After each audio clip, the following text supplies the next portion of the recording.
Sejam todos bem-vindos. Quem não é inscrito nesse canal, aproveita aí e se inscreve e ativa o sininho para quando eu colocar novos vídeos, o YouTube possa lhe notificar.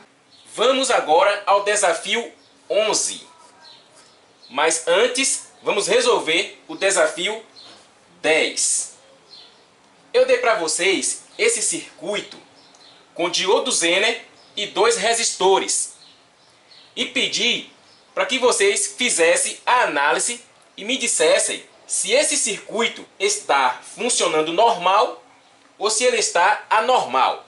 Fazendo a análise agora junto com vocês, está entrando aqui nesse diodo Zener 19 volts. Esse diodo Zener, a tensão de Zener dele é de 3 volts e ele está polarizado inversamente, cátodo e anodo. Observe bem que essa tensão de 19 volts está entrando aqui, atravessando pelo diodo Zener e chegando até esse resistor aqui de 1K.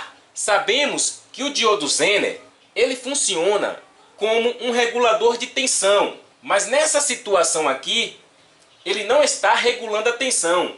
Por quê? Porque ele está se comportando como um fio. Se ele está se comportando como um fio, isso quer dizer que ele está em curto. E o curto é como se fosse um pedaço de fio. E esses 19 volts está caindo aqui sobre esses 2 resistores, de 1K e o outro também de 1K, ocasionando um divisor resistivo. É por isso que aqui, entre esses 2 resistores, está uma tensão de 9,5 volts, porque os resistores que estão aqui, tanto o R1 quanto o R2, têm o mesmo valor de resistência. E como vocês já sabem, resistores com o mesmo valor de resistência ligado em série e ligado à referência, a tensão que vir sobre ele vai ser dividida proporcionalmente. Ou seja, 19 volts dividido por 2 vai dar 9,5 volts. Mas professor, mas se este Zener estivesse normal, se ele não tivesse em curto, como esse circuito ia funcionar? Bom, eu vou apagar aqui e explicar para vocês se o circuito estivesse com o Zener normal.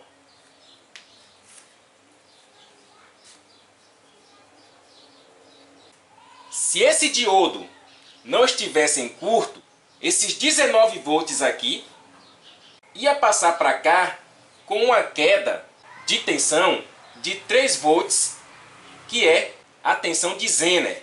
Com isso, seria 19 volts menos a tensão de Zener, que daria aqui nesse ponto aqui 16 volts. Mas por que 16 volts? Porque os 3 volts ia ficar sobre o Zener e os 16 volts ia ficar sobre esses 2 resistores. Daí, com essa divisão de tensão aqui entre os resistores, ia ser 8 volts. Mas na prática, pessoal, essas tensões não é assim exata. Poderia dar 8 ponto alguma coisa, ou 7 ponto alguma coisa, ou 16 ponto alguma coisa, ou 15 ponto alguma coisa. Poderia variar para mais ou para menos, porque à medida dos componentes soldados na placa, as tensões tendem a variar. Espero que vocês tenham entendido esse desafio. Qualquer dúvida, pode deixar aí abaixo nos comentários. E agora vamos para o desafio 11. Esses desafios que eu estou passando para vocês são importantes porque você exercita a sua mente e exercita também o seu conhecimento. Você aprendendo a analisar um circuito e entendendo como cada componente se comporta dentro do circuito, você não vai ter dificuldade em fazer reparos em placas. É isso que chamamos de análise de circuito. Esse circuito que eu vou passar para vocês aqui é muito simples. Ele parece difícil, mas não é. Eu vou dar para vocês um transistor, que vocês já devem saber qual é. Eu já expliquei para vocês que quando o transistor está com a seta saindo, ele é um tipo, e quando ele está com a seta entrando, ele é outro tipo. Ligado a esse terminal aqui, vou colocar um resistor. Desculpa o desenho, pessoal. Aqui vai ter 5 volts de tensão. Ligado nesse ponto aqui, eu vou colocar outro resistor ligado à base. Esse resistor aqui, ele vale 10K. Esse resistor, ele vale 47K. Ligado a esse terminal aqui, vai ser o terra. Ligado aqui a esse ponto, eu vou colocar uma trilha. Ligado a essa trilha aqui, eu vou colocar outro resistor de 10K. E ligado ao terra, eu vou colocar outro resistor de 20K. Aqui eu vou chamar de A, eu quero saber essa tensão aqui. E aqui eu vou chamar de B, eu quero saber essa tensão aqui. E nesse ponto aqui, eu vou chamar de C. E quero saber a tensão aqui, nesse momento. Prestem bem atenção. A tensão que está aqui, nesse momento, é de 5 volts. Vocês vão analisar esse circuito e vai me dar como resposta a tensão no ponto A, no ponto B e no ponto C. Nessa primeira situação. E na segunda situação, eu vou colocar aqui, primeira situação.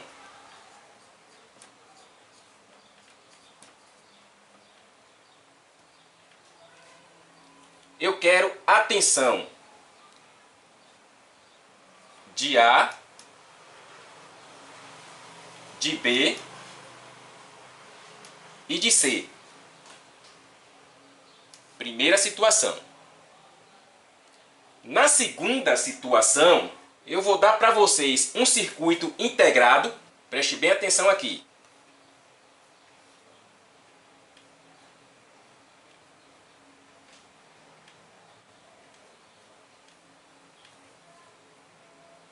Digamos que dentro desse circuito integrado exista um MOSFET.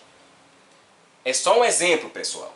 Sabemos que o circuito integrado, dentro do encapsulamento, existem vários componentes.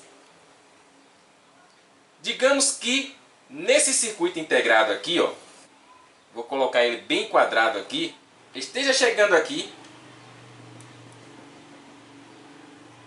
nesse terminal, o sinal C. E aqui, nesse terminal aqui,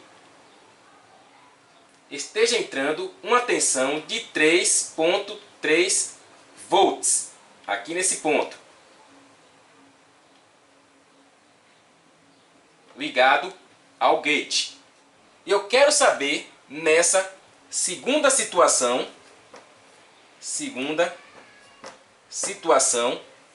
as tensões de A, de B e de C. Resumindo, na primeira situação, digamos que não exista este circuito integrado. E eu quero saber a tensão de A, B e C. Na segunda situação, já existe esse circuito integrado. E eu quero saber a tensão de A, B e C. Digamos que na primeira situação a placa esteja em stand-by. Só um exemplo. E na segunda situação, digamos que eu liguei a placa. E aí, o circuito integrado entrou em ação. Tá bom? Espero que vocês tenham entendido e me dê as respostas corretas. Um abraço, fiquem todos com Deus e até o desafio 12.